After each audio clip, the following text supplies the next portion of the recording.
अस्सलामुअलैकुम। मोहम्मद अजहर सिद्दीक अपने programme match views के साथ हाजिर खिदमत है।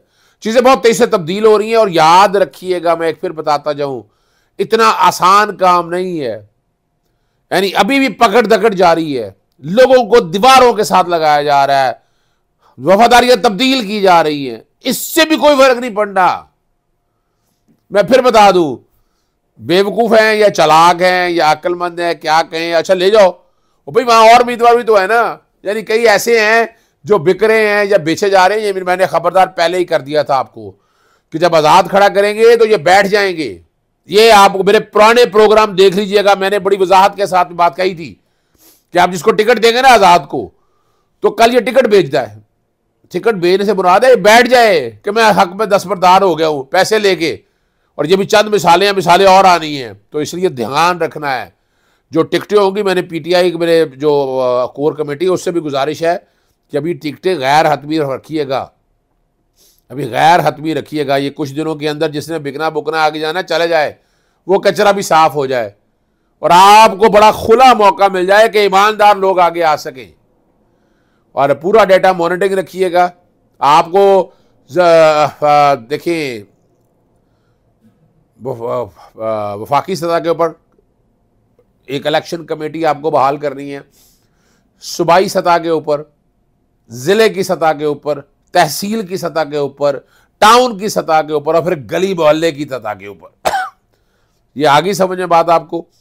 यूसी की एक सतह पर ऊपर, फिर यूसी से नीचे आपको गली मोहल्ले की सतह के ऊपर, और ये व्हाट्सएप के ऊपर कोऑर्डिनेशन करके 8300 पे वोट अपना वेरीफाई करते रहे। आप वेरीफाई नहीं कर रहे वोट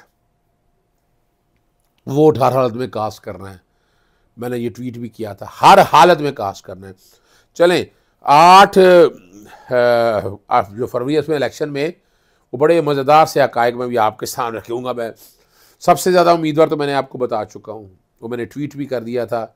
859 पे पाकिस्तान तहरीक इंसाफ ने उम्मीदवार खड़े किए। PMLN की जो तादाद है, मैं वो एक चीज़ आप तक बता चुका हूँ। और परवेज़ खट्टक कहते हैं जी नौजवान इमरान खान ने लाखों नौजवानों को बेरोज़गार किया। दानियाल अजीज़ जो कि इंडिपेंडेंट लग रहे हैं, उसका जलसा रुकवा दिया गया। इसका मतलब है पाकिस्तान मुस्लिम लीग नून डोमिनेट कर रही है, ये अपना निगरान हुकूमत कोई किसी के नहीं है।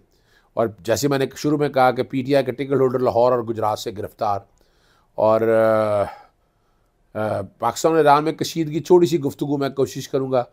कई हम नमाजो इंतखाबा से दस्तबरदार, ज़मानत दायर कर दिया शेख रशीद ने भी 9 मई के, और उम्मीदवारों की तफसीलात जारी हो गई।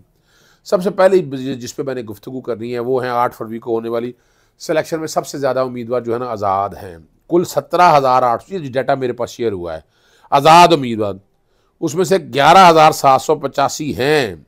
17,816 में से 11,785 सियासी जमात से ताल्लुक़ रखने वाले सिर्फ 6,031 हैं।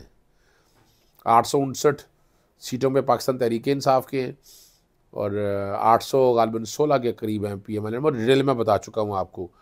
और कौमी नशिस्तों पर 5,121, सूबाई पर 12,695 और 882 खवातीन समेत ट्रांसजेंडर कह दें या ख्वाजा सरा कह दें, जो भी है, और वो आप रख लें। पाकिस्तान तहरीक इंसाफ पार्लियामेंटेरियन परवेज़ खट्टक के इमरान खान ने लाखों नौजवानों को बेरोज़गार किया। अब आम 8 फरवरी को इनका एहतसाब करेंगे। ये मेरे लपड़े बारे में कह रहे हैं, ये जो कह रहे हैं ये भी कह रहे हैं, मैं लिख के देता हूँ। दुनिया की कोई ताकत, गरूर इतना है, और गरूर खाक में मिल जाना है। परवेज़ खट्टक साहब, कोई फ़र्क नहीं पड़ता है, क्या कर लेंगे आप। अगली मज़ेदार बात मैं जान के करना चाहता हूँ कि मुस्लिम लीग नून देखें लेवल प्लेइंग फील्ड, चाहे पाकिस्तान तहरीक इंसाफ से या किसी और जगह से खड़े नहीं होने दे रही।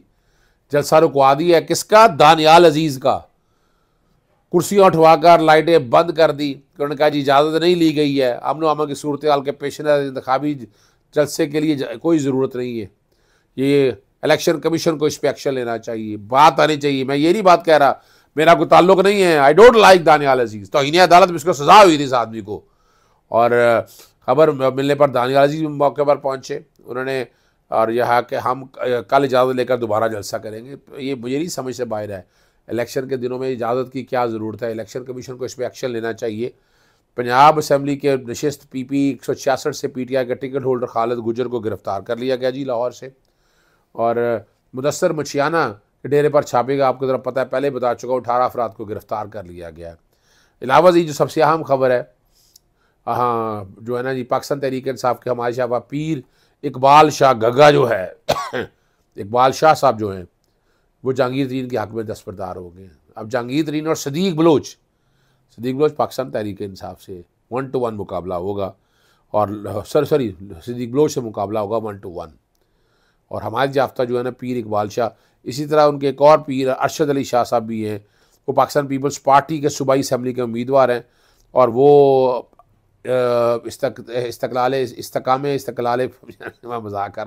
इस्तकाम पाकिस्तान पार्टी में शिरकत करेंगे। सनम जावेद के वालिद ने लाहौर हाई कोर्ट के फैसले को चैलेंज करने का ऐलान कर दिया है, पेशावर हाई कोर्ट के अंदर, और इस्लामाबाद सुप्रीम कोर्ट के अंदर ऐलान किया है। इलेक्शन देखिए अब क्या देर लगती है, बड़ा अजीबोगरीब सा गया, यानी अकाउंट डिक्लेयर नहीं किया। अब इम्तहान तो हर जगह है, इलेक्शन कमीशन का किरदार आपके सामने आ गया। पाकिस्तान तहरीक इंसाफ के जो रहनुमा आज़म सवाती जो है ना आम इंतखाबात से दस्तबरदार हो गए। झटका है ये, और जीती हुई सीट है, और वकील ने अदालत को आगाह कर दिया। और 3 जज पर मुश्तमिल लार्जर बेंच ने आज़म सवाती के कागजात नामजदगी मुस्तरद होने के ख़िलाफ़ केस की समाअत की थी, और 2 वजूहत पर कागजात नामजदगी में कि एक तो यह है कि मफरूर हैं, और दूसरा ये दस्तखत जाली है। मफरूर पे तो लाहौर हाई कोर्ट ने भी कह दिया है, यहाँ सिंगल जज के तौर पर जस्टिस जवाद हसन का फैसला था, लार्जर बेंच में बैठ के उन्होंने रिवर्स कर दिया और यहाँ कह दिया मफरूर इलेक्शन नहीं लड़ सकते। जस्टिस यादव ने कहा कि आज़म सवाती ने टिकट वापस कर दिया, वो इलेक्शन नहीं लड़ रहे, फिर ये हम केस क्यों सुन रहे हैं? तो वैसे ही बहस करें, जब आज़म सवाती इलेक्शन ही लड़ रहे हैं तो दरख्वास्त वापस ले लें। और यूँ आज़म सवाती भी इलेक्शन की दौड़ से बाहर हो चुके हैं। आखिर में जो 2 बातें हैं, जो एक तो बड़ी ज़बरदस्त बात आपने करनी है कि शहबाज शरीफ ने कहा है कि नवाज शरीफ लाडला नहीं है। ये तारीख़ी तौर पर याद रखिएगा। देखिए नवाज शरीफ के ऊपर इल्ज़ाम थे कि इल्ज़ाम क्या, सबूत सारे आ चुके थे कि ये डिक्टेटर की झोली में बढ़ के उंगली पकड़ के आया ज़िया-उल-हक के दौर में, फिर हर दौर में ये रोग आर्मी के इल्ज़ाम लगाए। कारगिल में क्या बात है, गुलभूषण यादव में क्या, सिरिल अलमेडा में, और ये सारी बातें आप रिकॉर्ड के ऊपर देखते हैं। आज ये बताएंगे, और जब ये लंदन से आना तो कहता मैं लिख के देता हूँ वज़ीर आज़म, तो लाडला और कौन होता है? जुल्फ़िकार अली भुट्टो जिस मुल्क को कहा जाता है कि वो अपना दुश्मन थे या पाकिस्तान के ख़िलाफ़ थे, वो इस मुल्क से निकल ना सके। और नवाज शरीफ देखे क्या कमाल है, मुहब्बतन कहते हैं, इसको निकाल के भी ले जाते हैं, ले भी आते हैं, निकाल के भी ले जाते हैं, ले भी आते हैं जी। शेख रशीद साहब ने जो है 9 मई की केस में ज़मानत दायर कर दी है, ज़मानत बनती है उनकी, रावलपिंडी में दायर की है, और शेख रशीद मुकदमे में नामजद नहीं। 9 मई का मुकदमा डालकर जो है ना ये वो इंतखाबात जो है रोका जा रहा है। आखिर में सब शुरू में मैंने बात कर दी थी, लेकिन मुल्क और कौमी सूबाई असम्बलियों में उम्मीदवारों की लिस्ट आ गई है, और मैं आपके सामने 266 हलकों में 5,121 उम्मीदवार मैदान में हैं, और कौमी असम्बली की नशिस्तों की दौड़ में 4,807 मर्द हैं, 312 ख़वातीन और 2 ख्वाजा असरा हैं। और कौमी असम्बली की जनरल नशिस्तों पर सियासी जमातों के 1,873 उम्मीदवार इलेक्शन लड़ेंगे, जबकि 3,248 आज़ाद उम्मीदवार होंगे। पंजाब असम्बली की जनरल असम्बली की नशिस्तों पर 6,710 उम्मीदवार मैदान में हैं, जिनमें 6,405 मर्द और 305 ख़वातीन हैं। इजाज़त चाहता हूँ। अस्सलाम वालेकुम, अल्लाह हाफ़िज़। पाकिस्तान जिंदाबाद।